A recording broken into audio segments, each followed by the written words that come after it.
Bom, eu vou fazer esse vídeo para tentar organizar as minhas ideias escatológicas e explicar para mim mesmo as diferentes visões escatológicas, tá certo?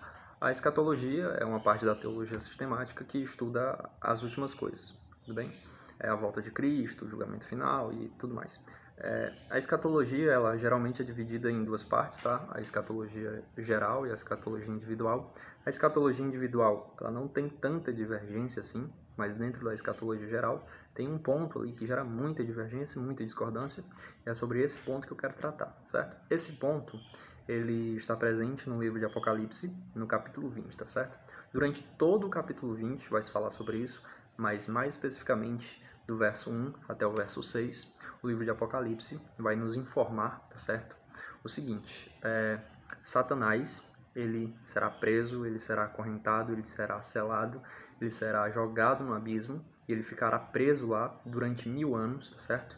E durante esses 1000 anos, Cristo irá reinar com os santos e depois desses 1000 anos ele será solto, Satanás será solto e reunirá as nações para batalhar com Cristo e claramente ele vai perder a batalha e depois ocorre ali o juízo final, certo?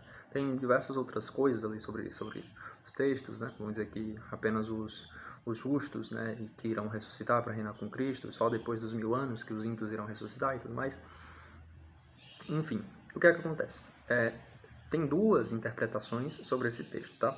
Uma interpretação mais literal, que acredita que de fato esses 1000 anos vão ocorrer, que no futuro vai existir um período de 1000 anos onde Jesus vai governar ali, e Satanás vai estar preso. E tem uma interpretação que interpreta esse texto como se fosse algo mais no sentido figurado, tá?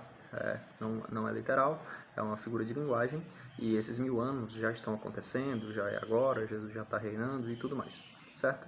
E do porquê dessas duas interpretações, né? Primeiro porque esse texto está no livro de Apocalipse, e o livro de Apocalipse é um livro extremamente alegórico, né? Tem muitas figuras de linguagem, hipérboles e tudo mais, e muitas coisas. Então, é uma interpretação até plausível ler esse texto de maneira alegórica. Mas os que defendem a interpretação literal vão dizer que não é porque o texto está num livro que tem muitas alegorias que necessariamente ele vai ser uma alegoria. Você precisa de elementos textuais para que digam que isso de fato é uma alegoria e esses elementos não estão presentes nesse texto, certo? Mas essa discussão, ela não é uma discussão somente desse texto, tá? Ela é uma discussão de todo um sistema teológico. Por quê? Para defender essa ideia do milênio, você não vai olhar apenas para o livro de Apocalipse, tá? Na escatologia. Você vai olhar para todos os livros da Bíblia e você vai ver diversas coisas sendo repetidas, diversas doutrinas sendo expostas, faladas e repetidas por apóstolos, por Jesus, por profetas e tudo mais. Só que o milênio, ele não encontra nenhum embasamento fora de Apocalipse capítulo 20. Não existe nenhum outro texto bíblico, tá certo, que fale diretamente acerca desse milênio. Nenhum. Nem no Novo Testamento, nem no Antigo Testamento. E olha que tanto o Novo quanto o Antigo Testamento estão repletos de textos sobre o fim dos tempos, mas nunca esse milênio é citado, certo? Então, só ali, se você for pegar ali, se você quiser mesmo interpretar como um milênio de uma maneira literal, você vai pegar alguns textos e pode tentar relacionar com o milênio, tá? Mas de forma direta não tem nenhum texto que fale a respeito desse milênio, a não ser em Apocalipse 20. E o que acontece? Como nenhum dos outros textos das Escrituras fala de Apocalipse 20, você consegue montar toda uma linha de raciocínio escatológica sem precisar desse Apocalipse 20, tá certo? E ela é muito coesa, coerente, tem um excelente raciocínio. A partir de quando você coloca esses 1000 anos, tá certo, em algum canto dessa linha de raciocínio escatológico, você gera diversos problemas, diversas subdivisões ou desorganizações na ordem dos eventos, tá? Então, os teólogos mais conservadores, né, do texto bíblico, para não cair em tantas discussões sobre as coisas que estão ocorrendo nesse milênio, antes do milênio, depois do milênio, eles preferem só alegorizar esse texto, certo?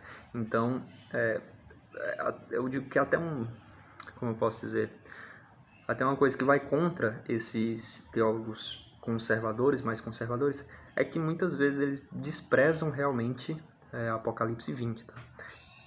É que eles desprezam realmente Apocalipse 20, tá? Embora seja só um texto, é um capítulo inteiro, nós não podemos desprezar, nós temos que nos debruçar sobre ele.